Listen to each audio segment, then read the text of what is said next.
சபை அமர்வு எனது தலைமையில் நடைபெற்றிருக்கின்றது. கரூர் தவிசாளர் அவர்கள் செயலவர்களுக்கு அண்டிக்கு சென்றிருப்பதன் காரணமாக இன்றைய தினம் எனது தலைமையில் சபை அமர்வு நடைபெற்றது.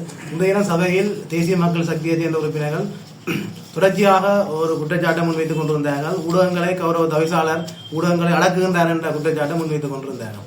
ஆனால் நாங்கள் எந்த விதத்திலும் இந்த ஊடகங்களை அடக்கவில்லை.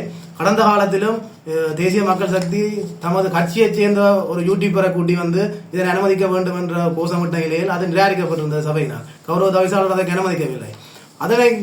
அதனை நோக்காக கொண்டு எங்களுடைய சபையினை குழப்ப வேண்டும் என்பதற்காக தொடர்ச்சியாக ஊடகங்களை நாங்கள் அடக்குகின்றோம் என்ற பொய்யான குற்றச்சாட்டை மக்கள் மத்தியிலும் ஊடகவியலாளர் மத்தியிலும் கொண்டு சென்றார்கள். கடந்த காலங்களில் முறையாக ஊடகவியலாளர்கள் எங்களுடைய அனுமதி பெற்று முறையாக வந்து செய்தியை சேர்த்து சென்றிருந்த சம்பவங்களும் இருக்கின்றது. நாங்களும் வந்து சபை அமர்வுகளின் போது ஊடகவியலாளரை அனுமதிப்பதற்கு ஒரு சில ஒழுக்க நெறிகளை நாங்கள் வைத்திருக்கின்றோம். அந்த வகையில் அவர்கள் முறையாக வந்து அனுமதி எடுத்து தமது ஊடகவியலாளர் என்று தம்மை உறுதிப்படுத்தக்கூடிய அடையாளங்களை காட்டி அவர்கள் அந்த சபை அமர்வில் பங்குபற்ற முடியும்.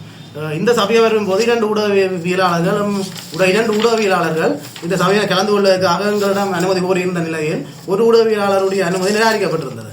அவர் இலங்கையில் பதிவு செய்யப்பட்ட ஊடக நிறுவனங்களில் பதிவு செய்யப்பட்ட ஐசிஐ கொண்டிருக்கவில்லை. இந்தியாவில் பதிவு செய்யப்பட்ட ஐசிஐ கொண்டு வந்த காரணத்தினால் நாங்கள் அதை நிராகரித்திருந்தோம். இன்னொரு ஊடகவியாளர் முறைப்படி தமது அடையாளத்தை உறுதிப்படுத்தி தனது ஐடியை கொண்டு வந்து காட்டி இந்திய சமயர்கள் பங்கு பெற்றிருந்தார்.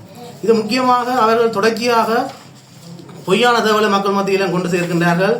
தேசிய மக்கள் சக்தி தொடர்ச்சியாக ஊடகவியலாளர்கள் அடக்கி கொண்டு வர நிலையில் இன்றைய தினம் இந்த தேசிய மக்கள் சக்தியை சேர்ந்த உறுப்பினர் எங்களை பார்த்து ஊடகவியல் அடக்கின்றோம் என்று சொல்வது ஒரு வேடிக்கையாக இருந்தது. அந்த வகையில் நாங்கள் ஊடகவியலாளர் அன்பாக கேட்டுக்கொள்வது, எங்கள் ஊடக நண்பர்களிடம் அன்பாக கேட்டுக்கொள்வது, நாங்கள் எந்த விதத்திலும் ஊடகவியலாளருக்கு எதிரானவர்கள் நாங்கள் பல ஊடகவியலாளருக்கு ஆதரவான போராட்டங்களில் பங்கு பெற்றிருக்கின்றோம். ஊடகவியலாளருக்காக நின்றிருக்கின்றோம். முறையாக இந்த கூட்டங்களை நடத்துவதற்குரிய அனுமதியினை பெற்று ஊடகவியலாளர் உள்ளுக்கு வருவராளாக இருந்தால் நாங்களாக அனுமதிப்பதற்கு தயாராக இருக்கின்றோம். எங்களுக்குரிய கூட்டங்களுக்கு இடைஞ்சலாக இல்லாமல் அதுக்கு இடையூறு விளைவிக்காமல் அவர்கள் முறையாக அந்த செய்திகளை சேர்த்து செல்லக்கூடிய அனுமதியினை நாங்கள் வழங்குவோம் கட்டாயமாக. இதில் சொல்லப்பட்டிருக்கின்ற விடயங்களில் ஒரு விடயத்தில் ஒரு சில எழுத்து முரண்பாடுகள், ஒரு விடயத்தில் ஒரு புரிதல் இன்மையினால் சில தவறான புரிதல்கள் ஏற்பட்டிருக்கின்றது.